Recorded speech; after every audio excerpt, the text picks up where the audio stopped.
Yao, kamusta mga kami sports? LeBron James, Taurean Prince, at Nikola Jokic. Yan ang ating pag-uusapan sa araw na ito.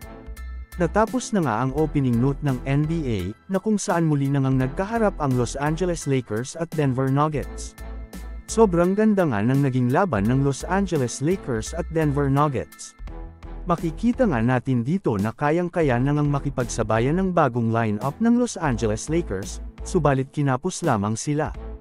Tuwing inilalabas nga si LeBron James ay palaging nakukuha ng Nuggets and momentum.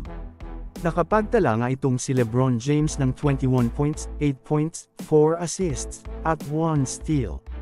Kaya naman ayon nga sa mga NBA insiders na dapat nga daw babad muli ng Lakers itong si LeBron James sa kada game. Habang pinuri naman ng mga NBA fans ang bagong player ng Los Angeles Lakers na si Taurean Prince, dahil sobrang ganda ng naging performance nito, na kung saan nakapagtala nga ito ng 18 points, 4 rebounds, 7 assists, at 2 steals. Sobrang laking tulong nga ni Taurean Prince sa Los Angeles Lakers kung bakit nagagawa nilang makasabay sa shooting ng Denver Nuggets.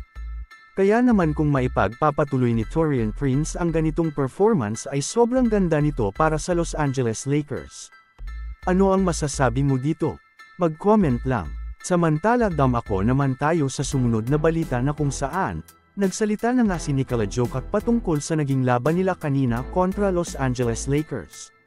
Natanong nga ito ng mga NBA insiders patungkol kung plano nga ba nilang mag-back-to-back champion ngayong season. At ayon nga dito na maganda nga daw ang kanilang lineup ngayong season. At sobrang ganda nga daw ng naging laro nila kanina kaya naman kung maipagpapatuloy nila ito ay talagang kayang-kaya nilang mag-back-to-back ngayong season.